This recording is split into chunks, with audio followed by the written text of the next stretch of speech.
French toast is the exchange student that you have like a 3-week affair with. Like, we can see that you don't have pants on. Somebody hit somebody with a pie. Do something.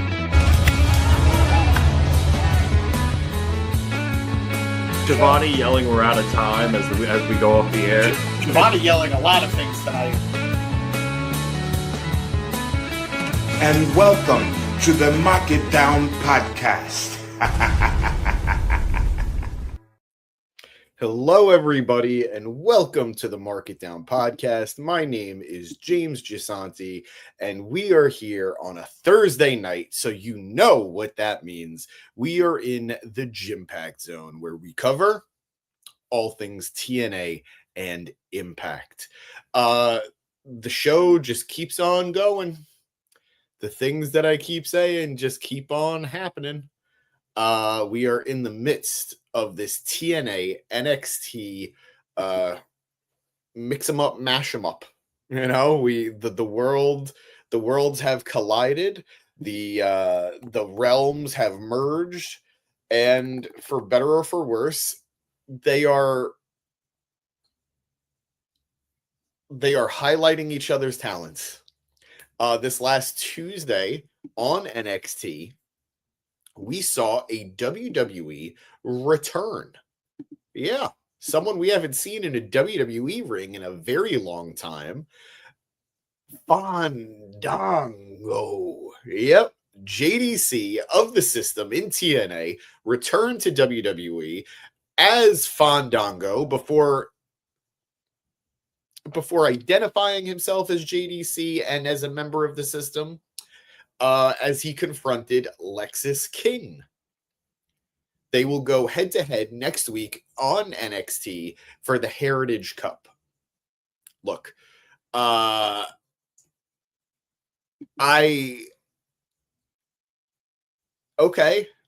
I guess this is sort of the flip of what I've been talking about for the longest time, which is that NXT was sending sort of whatever talent, and TNA was sending its best. I think we might be even. I think that, maybe the scales are balanced just a bit. Although the implication here is with JDC showing up in NXT, with JDC representing himself as a part of the system, maybe it's not that far off before the rest of the system show up.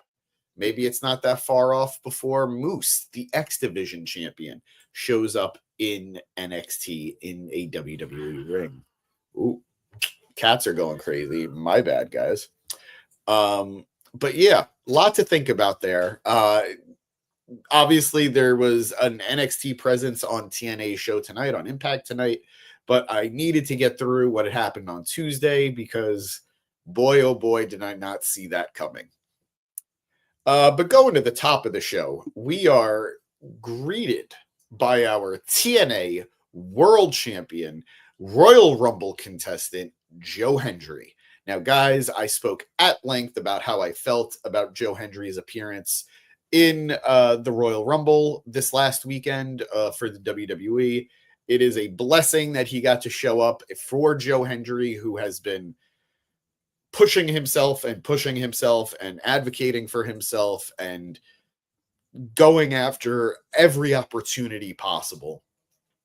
But I wish the appearance was just a little bit better. He got to drop The Miz. He got to make a fan out of Sheamus. But he got eliminated very quickly without eliminating anybody himself right in the middle of the matchup where he showed up at number 15. But sometimes you got to accept the small victories, and that was clearly one of them. Oh, man, I'm sorry. I just want better. Is that wrong? I don't know. Maybe I am just being a grump. I really don't know anymore. 1 second while I just fix this microphone. Hello, there you are. You guys can hear me. Yeah, of course you can. Let me know if you can hear me. I think you can. But yeah, no more dwelling on the negative. Going to focus on the positive. Going to focus on the fact that the TNA World Champion was in a WWE ring. And that's pretty friggin' cool if I say so myself.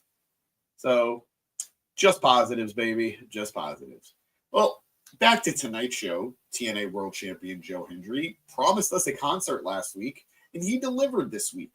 We got a bunch of little numbers, a bunch of Joe Hendry originals as he modified some classic songs for himself. And this was a little different than what we normally get from Hendry, where his songs are usually disses. They're usually disrespect towards opponents. This was a lot more self-congratulatory. And you know what? He's earned it. He really has. As I said, he's had a banner year, or he had a banner year last year, and it culminated in winning the TNA World Championship at Genesis. So after a few numbers, after having a good time and getting the crowd really excited, Hendry is interrupted by somebody. Well, maybe not somebody, but something. See? Jake something coming out and confronting the TNA World Champion. He says the concert's over, and he brought up that Joe Hendry had made a vow to defend his title anywhere, anytime. Says with that in mind, he had a talk with Santino Marella, and he's taking him up on that offer. So next week, we will have Jake something challenge for the TNA World Championship against Joe Hendry. Hendry tells the crowd to shush. He begins strumming his guitar and says he accepts before thanking us for watching the Joe Hendry concert. I like something a lot. I really do. I think that he got really railroaded, unfortunately, with Hammerstone's injury because that tag team felt like it was building to something.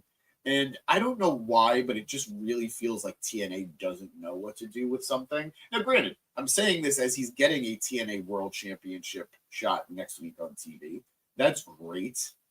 But still, it does sort of feel like, I don't know. It feels like he's just wandering. And that's a shame. I think he's a great talent. I think he's a stud. I think he's explosive. And with enough dedication and enough effort, he could be a serious player in the main event scene. If Hammerstone comes back in a good amount of time and they feel like picking that tag team up again, that could be something to explore. We'll see. God knows where Diener's been. I mean, sorry, Diener, I'm not really clamoring for the return, but at the same time, what happened there? All that said, the Hendry concert was fun. Go check it out. It's definitely one of the more memorable parts of the show tonight. And yeah, he is just as entertaining now as champion as he was on the rise up. So that's cool. After that, we go backstage where we are with the Knockouts World Champion, Masha Slamovich. She is being interviewed by me, Gia Miller, the hardest working woman in TNA. I'm going to cough. Sorry, guys. I don't know what that's about. They discuss the Knockouts Contender Battle Royal. That'll be later tonight. 10 knockouts. Winner wins a shot at Masha's Knockouts title. She says that she's ready for anybody, but she also brings up Cora Jade lurking around. Masha's interested to see who emerges from the Battle Royal, but also sends a message warning Jade to back off. I feel like there's a slow burn on this Masha Cora Jade face-off, which is intriguing to me.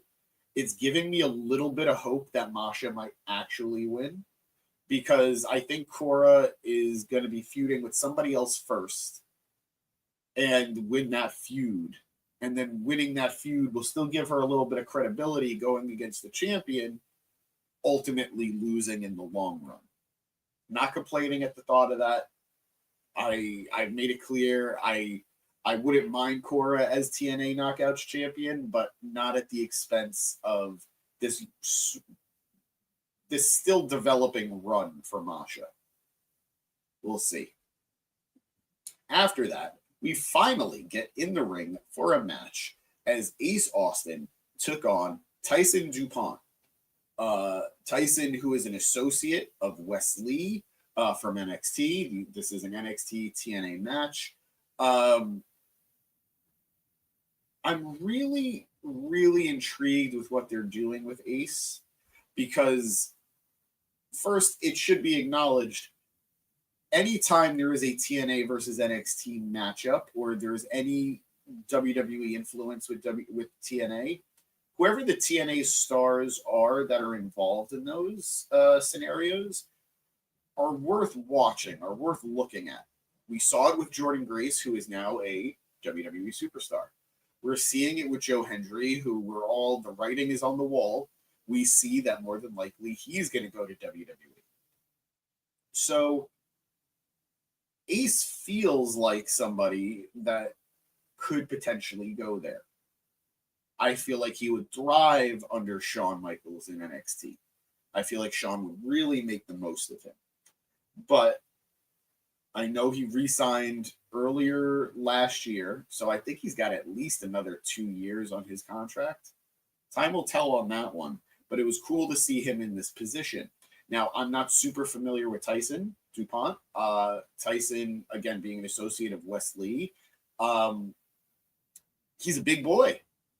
And he definitely had the size advantage over Ace. Ace looking, ooh boy, very small in comparison. But that David versus Goliath, speed versus power matchup eventually worked its way into Austin's favor.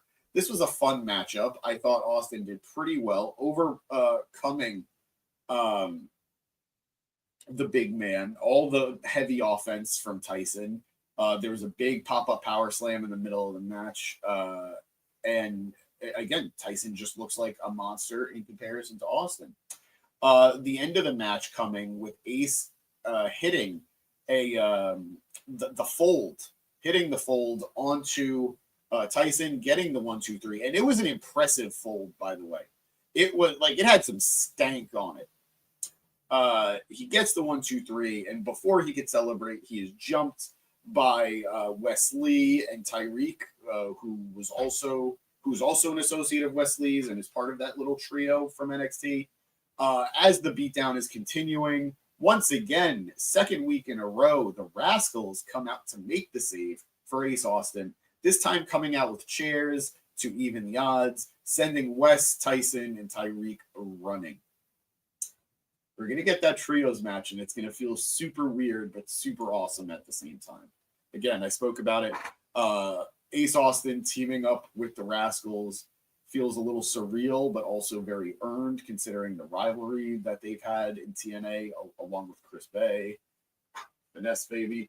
But yeah, fun matchup. And Ace is just looking really, really good. It really does feel like he's being built up. And this is just another win on the road. Moving backstage once again, lots of backstage tonight. We had a Tessa Blanchard backstage promo where Tessa essentially explains why she's not in the Knockouts #1 Contenders Battle Royal.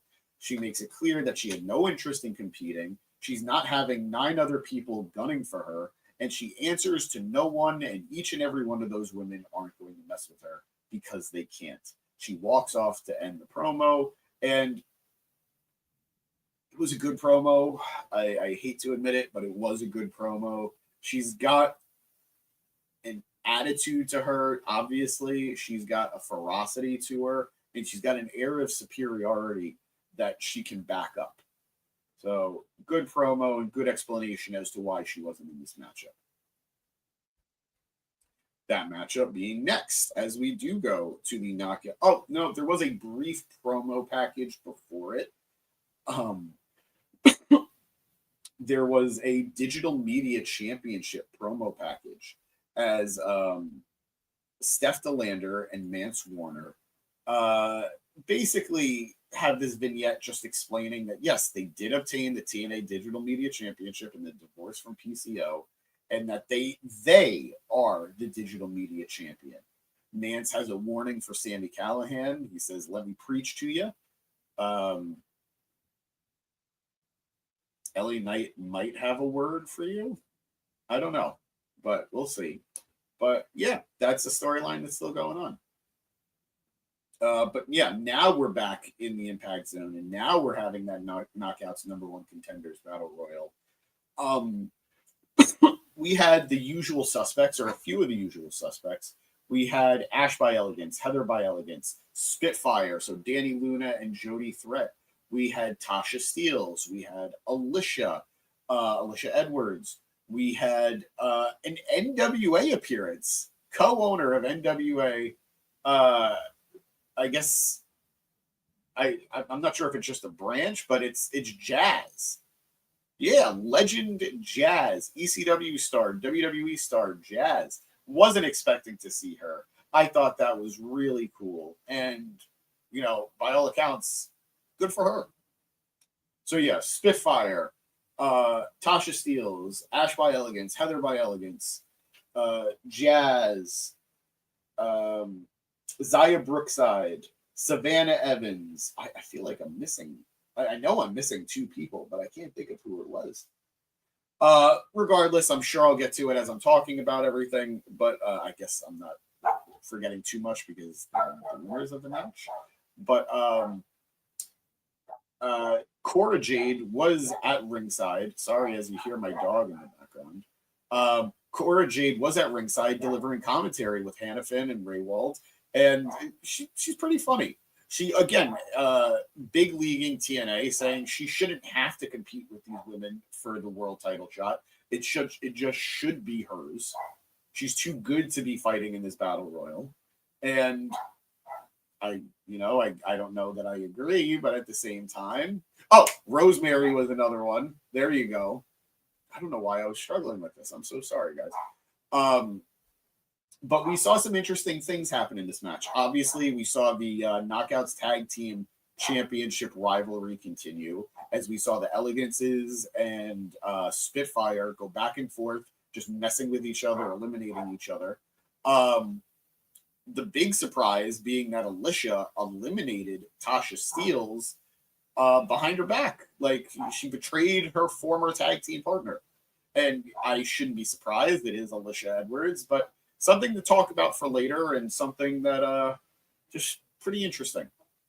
The finals coming down to Zaya Brookside and Savannah Evans.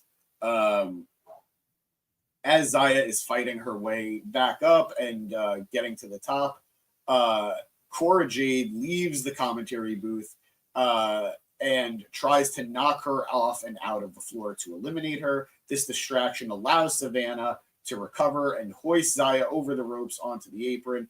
She headbutts her, and that's it. Savannah Evans is the #1 contender for the Knockouts Championship. Her versus Masha Slamovich is definitely going to be a hard-hitting affair.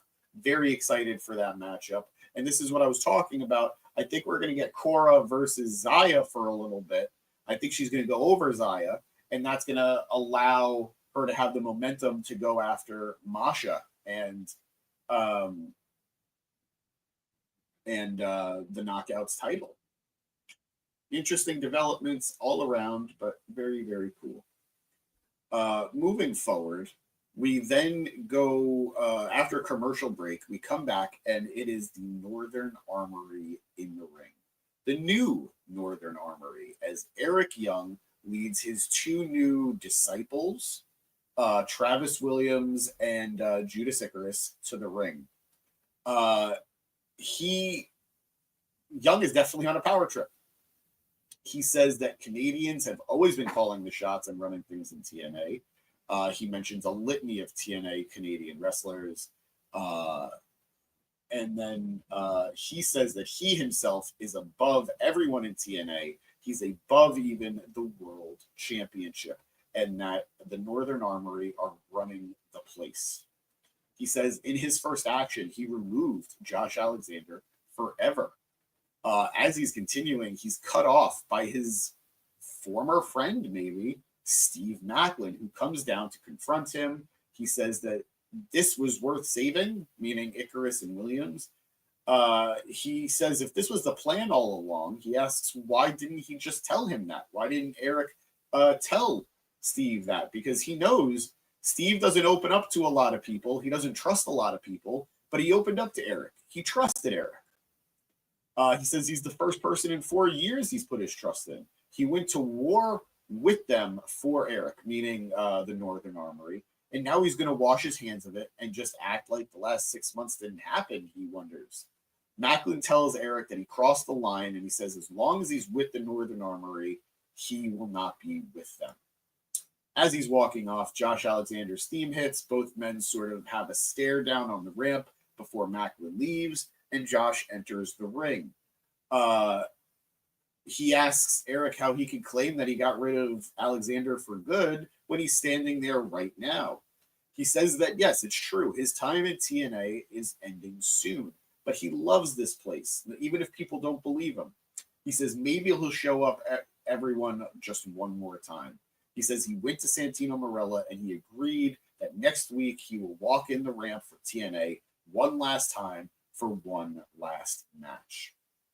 He says it'll be Eric Young versus Josh Alexander for the last time. He vows to wrestle with everything in his heart and to show how much this place means to him. He says he's going to enjoy kicking his ass. This was a great promo. He talked about how nobody in TNA has given more blood, sweat, and tears in the ring than Josh Alexander. And man, I know that apparently he said he's willing to stay in TNA if the offer is right. I don't know if that offer exists. I think we're seeing the end of Josh Alexander in TNA. I don't know where he's going, guys. I don't know that he's going to WWE. I don't know that he's going to AEW. He said he's not working indies anymore, but he's got to do something. So very, very powerful promo. And next week is going to be a show to watch if it is the end of Josh Alexander truly in TNA. It should also be noted that earlier in the week, a little bit of a news bit came out that Josh had mentioned in an interview that he was contacted, or it was talked about, him going to NXT on a couple of occasions, that there were some plans for him in NXT, but for some reason or another, they always fell through. He mentioned not really being super upset about it. He would have been happy to do it, but it's not something that he feels like he missed out on. So lots of questions about what that could have been. More than likely, it would have been something Ethan Page related in NXT. Don't know, but it's a fun what if to ponder. So, great potentially final promo from Josh Alexander. We then come back from commercial break, and Sami Callihan is shown walking around backstage, very aggressively looking to find Mance Warner, just getting in people's faces, tossing people and things around. Eventually, he confronts Frankie Kazarian, who claims he isn't even sure who Mance Warner is, which I fully believe. Callihan storms off to continue his search when Kazarian calls over Santino Marella, talking about the unsafe working conditions. Marella tells him to take it easy and don't worry about it. Continue doing whatever he's doing. And Frankie says that he was cutting a 5-star promo that got interrupted by Callihan. I thought that was a fun little bit. Moving on, we go to what was probably, in my, or at least for me, my favorite match of the night. As the TNA Tag Team Champions, the Hardys teamed up with Leon Slater against the System. This configuration being the X Division Champion Moose, Eddie Edwards, and JDC. JDC who just showed up in NXT.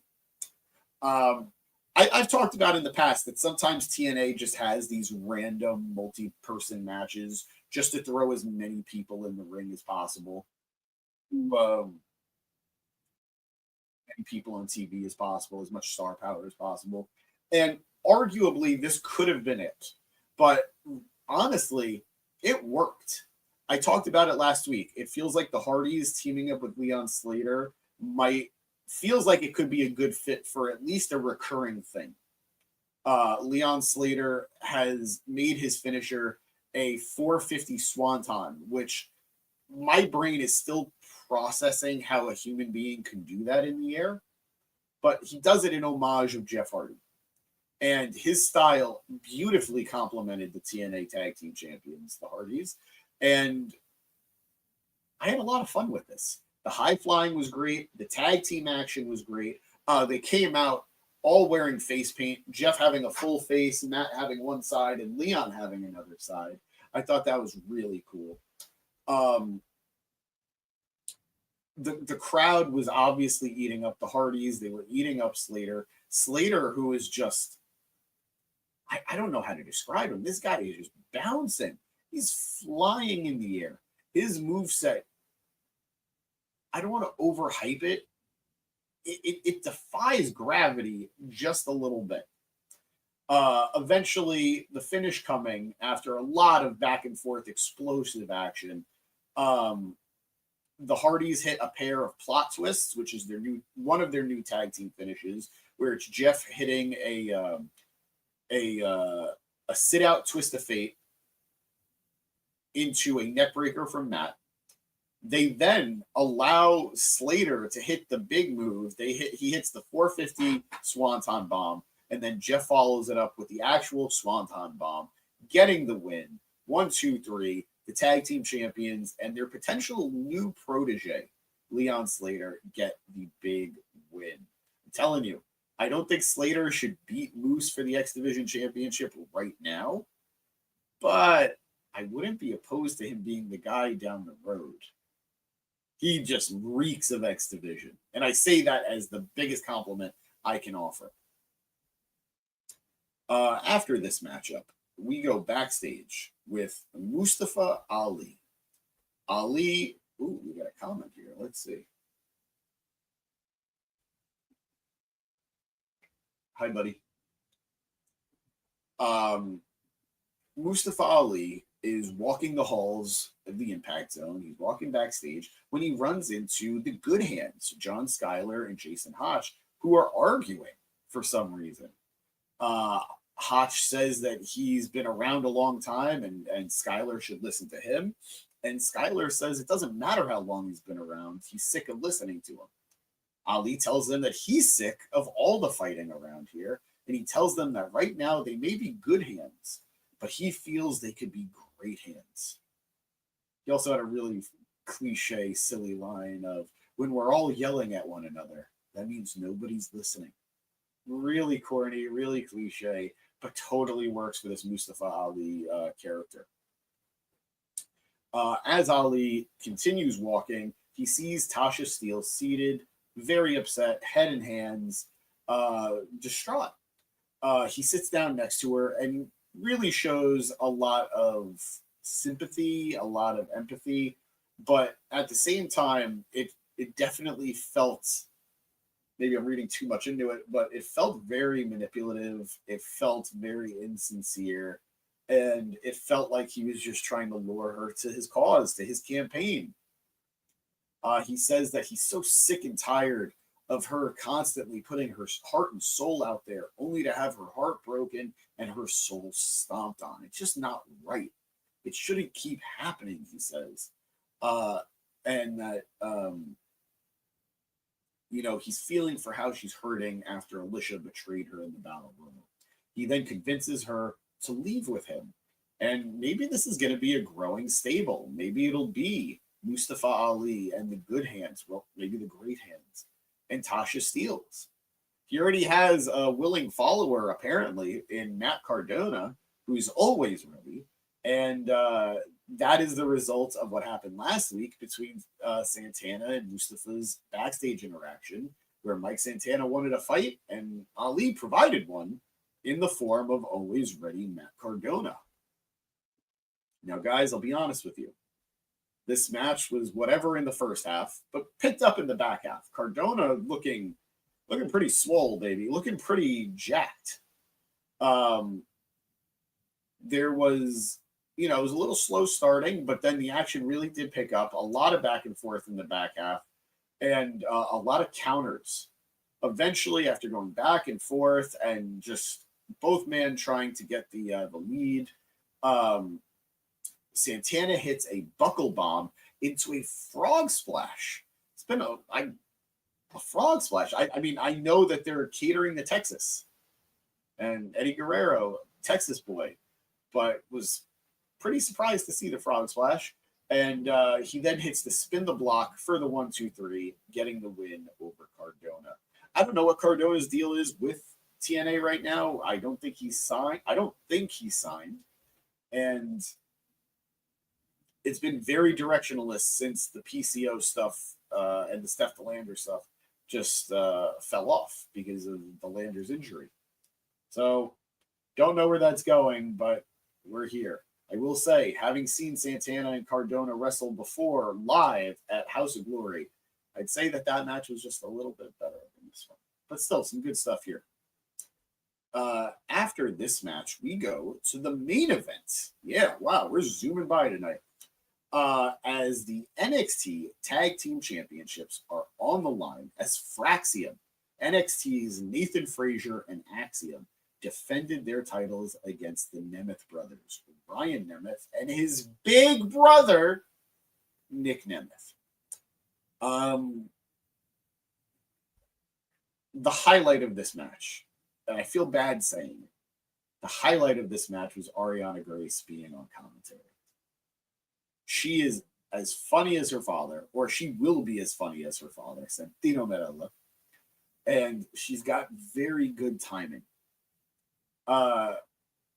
Hannafin continuously ribbing her and busting her chops, saying that won't Shawn Michaels and Ava Raine be upset if the NXT Tag Team Championships are won by TNA stars? And you could just see the dread and the fear continue to build. You could hear it build in Ariana. I thought it was a great bit. I thought it was a silly bit, and it added a little extra pressure to this matchup. The finish of the match coming as Nick trying to team up with his brother and hitting a double team move, a danger zone, and I guess it was a double danger zone, but Lyons was in the front. Ryan tries to go for the cover after having tagged himself in, but only gets a 2.5. Nick then hits an elevated DDT. It was more of an impaler DDT than his typical satellite DDT. Ryan goes for the follow-up, but Axiom takes over as they climb the ropes. Axiom is then knocked off. Nathan Frazier leaps up and hits a superplex. We then see a golden ratio on a brainbuster combo spot by Fraxiom, only getting the 2 count once again. Nick is able to break it up. Nick then blasts Frazier with a super kick in the ring, and Ryan is for some reason going under the ring looking for something. He then pulls out a chair, gets in the ring, and prepares to blast one of them with the chair. Nick stops him, but the distraction is enough for Fraxiom to knock Nick out of the ring, take over, and then hit their finish onto Ryan, getting the 1-2-3 and retaining the NXT Tag Team Championships. I would not have hated the Nemeth brothers winning the NXT tag titles, but I'm definitely breathing a sigh of relief that they didn't win the NXT tag team titles. They're very clearly building to a split between Ryan and Nick, which is dangerous because I like Ryan a lot, but his entire shtick is being Nick Nemeth's younger brother. That's how they're presenting him, and it's working. So to lose that could prove to be dangerous. I thought the matchup was fun enough. I think it told its story and it got a little bit better in the back half. And if we live in a world where Nick Nemeth puts over Ryan Nemeth, oh boy, just silliness. But guys, that was Impact tonight. That was the TNA show of the week. I enjoyed it for the most part. I was sitting on pins and needles a little bit to see if TNA was going to score the first title change in their favor in the NXT crossover, but alas, not tonight. Probably for the best. But I enjoyed the show. I hope you guys did too. Thank you so much for joining me. Thank you so much for checking everything out. If you're new here, thanks. I don't know what brought you here, but thanks for checking us out. I appreciate it. If you're a regular, we love you. Thank you for sticking with us. Things are only getting bigger and better. You guys know the deal. If you like us, you really like us, hit that like button, hit subscribe if you haven't already. And if you want more of us, check us out on social media. We're on Facebook, we're on Instagram, we're on X, we're on Blue Sky, and we're on TikTok for as long as TikTok is still around. So I'm James Gisanti. This is the Market Down Podcast. And on Thursdays, this is the June Paxton. As always, everybody, thank you so much for watching. As always, watch wrestling. And as always, watch TNA. Thanks, everybody.